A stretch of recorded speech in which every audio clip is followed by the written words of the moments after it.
Extinction എന്നൊരു പദം കേൾക്കുമ്പോൾ പലപ്പോഴും ഒന്നാമതായി നമ്മുടെ മനസ്സിലേക്ക് വരുന്നത് പണ്ട് കാലത്ത് ആസ്ട്രോയിഡിൻ്റെ വരവോടുകൂടി എക്സ്റ്റിങ്ക്റ്റ് ആയി പോയ ഡൈനോസേഴ്സിനെ പറ്റി മാത്രമാണ്. പക്ഷേ ഇതിനോട് തുലനം ചെയ്യാവുന്ന 4 വലിയ മാസ് എക്സ്റ്റിങ്ഷൻ കൂടി കഴിഞ്ഞ കുറേ വർഷങ്ങൾക്കിടയിൽ സംഭവിച്ചിട്ടുണ്ട്. ഏതൊക്കെയാണ് അവയെന്ന് നിങ്ങൾക്കറിയാമോ? ഇനി ഇതുപോലൊരു മാസ് എക്സ്റ്റിങ്ഷൻ ഉണ്ടാകുമെന്ന് നിങ്ങൾക്ക് തോന്നുന്നുണ്ടോ? ഇങ്ങനെ ഉണ്ടായാൽ തന്നെ ആ എക്സ്റ്റിങ്ഷൻ്റെ ഏറ്റവും വലിയ ഇരകൾ ആരായിരിക്കുമെന്ന് നിങ്ങൾക്കറിയാമോ? അത് മനുഷ്യർ തന്നെ ആയിരിക്കുമോ? Welcome to Malayalam digest.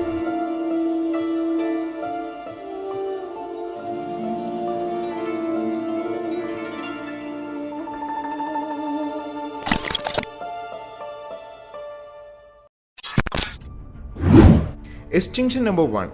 ലോകത്ത് ഏറ്റവും ആദ്യത്തെ ഗ്രേറ്റ് മാസ് എക്സ്റ്റിങ്ഷൻ നടക്കുന്നത് 440 മില്യൺ വർഷങ്ങൾക്ക് മുമ്പാണ്.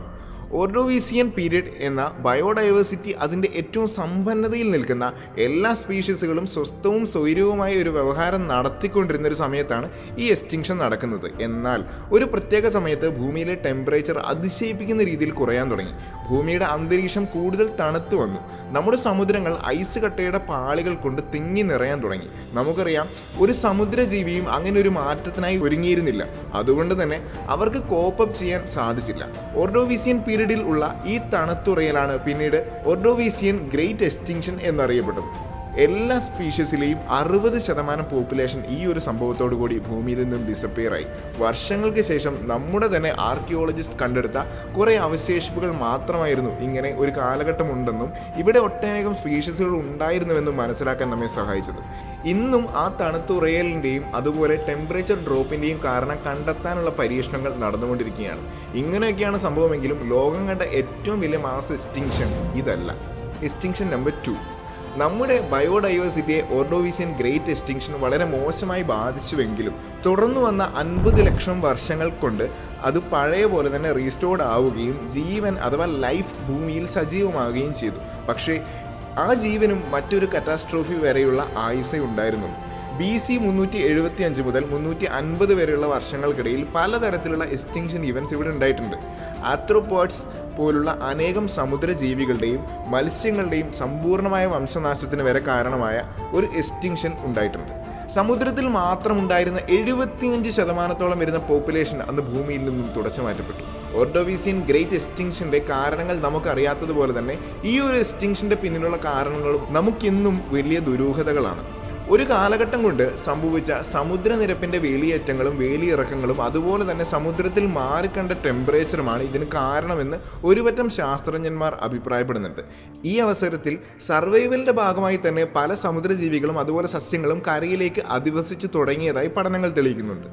ഓക്സിജൻ ഉണ്ടാകുന്നതിൻ്റെ പ്രധാന കാരണമായ ഈ സസ്യങ്ങളുടെ പുതിയ അഡാപ്റ്റേഷനാണ് സമുദ്രത്തിലെ ഓക്സിജൻ ലെവൽ കുറയാനിടയാക്കിയതും പല സമുദ്രജീവികൾക്കും അത് അതിജീവനത്തിന് വെല്ലുവിളിയായി മാറിയതും. പക്ഷേ പിന്നീട് അങ്ങോട്ടുള്ള വർഷങ്ങളിൽ ഇങ്ങനെ പലതരത്തിലുള്ള ചെറുതും വലുതുമായ എക്സ്റ്റിങ്ഷൻ വന്നുപോയി.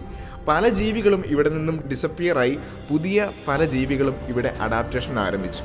പക്ഷേ ജീവൻ്റെ സൈക്കിൾ ഇവിടെ തുടർന്നുകൊണ്ടേയിരുന്നു. Extinction number 3.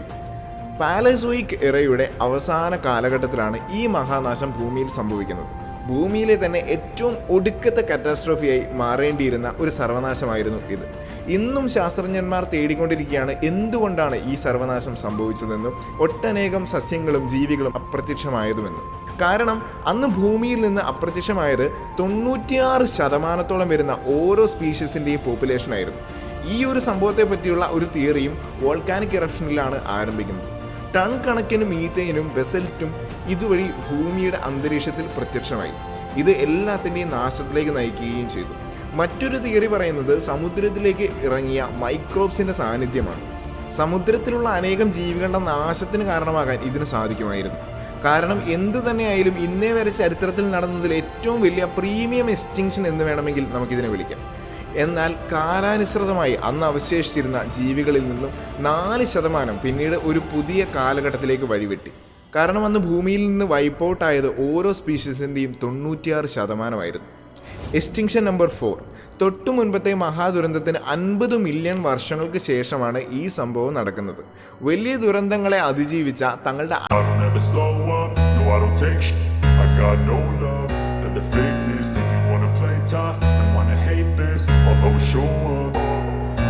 I don't ever slow up, no I don't take sh**. I got no love for the fakeness. If you wanna play tough and wanna hate this, I'll always show up and make a statement. I don't ever slow up, no I don't take sh**. I got no love for the fakeness. If you wanna play tough and wanna hate this, I'll always show up and make a statement. Everything I do so instinctive and so passionate. Every word I move so descriptive like an adjective. I got a vendetta against people who patented being negative when you should be getting after it. I got facts over tracks, this and that. Spitting slow, spitting fast. I could roast, I could gas. Think I'm okay at last, but I don't know if that can erase all the past. And the pettiness, a reflection of the emptiness. Hilarious, you think you're with my time, you're delirious. Mysterious, because you hide behind a fake exterior. Inferior, you know I'll always be a bit superior. Get off of me, this ain't no humble brag. I want you to hear words, you can say them back. I want you to feel free from the chains that last, and to believe in what you got, it was built to last, yeah. Now that I've been put through, I never got anyone's help. I had to do it all myself. I don't ever slow up, no I don't take sh**. I got no love for the fakeness. If you wanna play tough and wanna hate this, I'll always show up and make a statement. I don't ever slow up, no I don't take sh**.